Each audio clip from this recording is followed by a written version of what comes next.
when my mother-in-law came to visit our son in the NICU. This was after COVID rule has lifted at the hospital we stayed halfway through our 4-month stay. And she mentioned something that stopped me. She said that when my husband was born 2 months early in 1990, she wasn't allowed to hold him much. Scheduled visits, limited contact. She spent weeks barely touching her own baby. That was a moment I realized I had been taking kangaroo care for granted.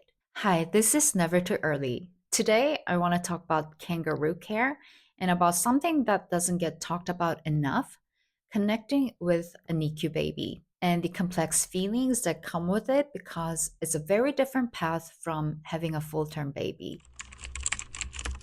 Kangaroo care is skin to skin contact between a parent and their baby. The baby placed directly on the parent's bare chest, usually covered with a blanket to keep warm.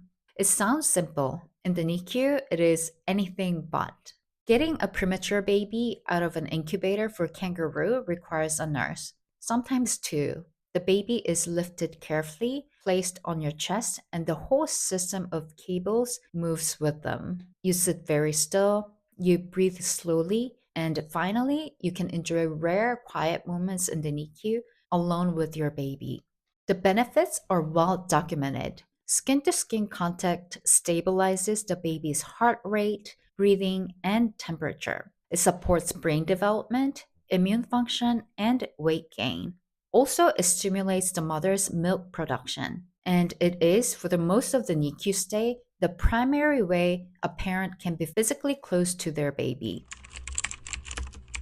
Kangaroo care became a recognized standard of neonatal care gradually through the 1980s and 1990s. Developed originally in Bogotá, Colombia, as a practical response to incubator shortages. What began as necessity became one of the most evidence backed interventions in modern neonatal medicine. But in 1990, when my husband was born 2 months early, it was still far from routine in most hospitals around the world.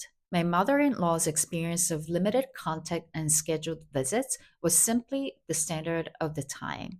During COVID, history repeated itself in a different way. Many NICUs restricted or suspended kangaroo care entirely, and some parents went weeks without holding their own babies. After having given birth and recovered with only medical staff around them, no family, no partner. Can you imagine?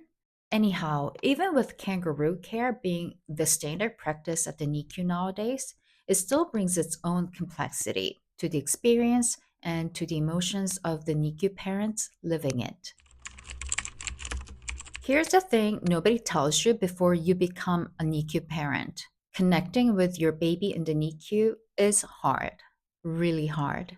The NICU is a high stress environment for the baby and for you. Your baby is being constantly monitored, disturbed, poked for blood draws, handled for procedures. You are managing the daily commute to the hospital, learning the care routine, processing medical information, navigating a mountain of medical and government paperwork, all of that without much sleep. If you are the mother, add pumping every 2 to 3 hours, learning to feed a baby who cannot feed normally, and doing all of this while recovering from premature birth, often a traumatic one. And on top of all of that, your baby, especially in the early weeks, is not very responsive. They're too small, too early, their eyes are mostly closed, and they cannot be held freely. There are cables between you and them almost always. They're in an incubator box for most of the day. This is not the soft, warm, skin to skin newborn experience that most parents imagine. It is a completely different path. And when I held my son on my chest for kangaroo care, what I felt was not the rush of joy or wonder. It was a quiet terror. What if I harm him? What if I move wrong? What if something happens while he's on me? I also had to get used to how he looked. Extreme preemies born in 23 weeks look very different from full term babies. And I say that with love, but also with honesty.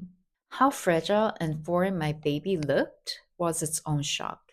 The emotional softness just wasn't there yet. I was too busy processing everything There wasn't much space for flutter. There was another feeling that surprised me, and I have never quite found the right word for it. Even though I was at the hospital 8 to 12 hours a day, every single day, I was not with my son around the clock, and things happened in the hours I wasn't there. The nurses were the first ones who bottle feed him, the first ones to notice how he reacted to certain sound, certain touches. They would tell me things like, oh, he does this when he's tired, he prefers it when you do that, etc. And I would absorb all the advice and information gratefully while also feeling something complicated underneath. It wasn't jealousy exactly, it wasn't really feeling left behind. It also wasn't feeling like I wasn't doing enough either. It was something in the middle of all of those, a small, quiet ache that came from not being the one who knew my baby best. Not yet. I was and remain deeply grateful for every person who cared for him. That gratitude is completely real, and the complicated feelings underneath it was also completely real. Both things were true at the same time. I have seen so many posts online from new moms, NICU or non NICU, asking some version of the same question. I don't feel the connection to my baby. What is wrong with me? The answer is nothing. Nothing is wrong with you. Some mothers feel an immediate, overwhelming rush of joy and love the moment their baby arrives. Others take time, weeks, months, sometimes even longer, to build that feeling gradually. The same way, not everyone falls in love at first sight. Neither experience is more real or more valid than the other. For NICU moms, these circumstances make the slow build even more likely. You are processing an enormous amount every single day: the shock, the fear, the logistics, the medical information, and the physical recovery all at the same time. There's not always room for softness in the middle of survival mode. So give yourself grace. It is okay to take time to feel complicated things, to not feel what you expected to feel right from the start. And one day you look at this person, the one who started at 600 grams, and you realize the connection has been growing and there in the background all along while you were busy keeping each other alive. Whatever you're feeling right now, you're not alone. Thank you for being here. I'll see you in the next one. This is Never Too Early.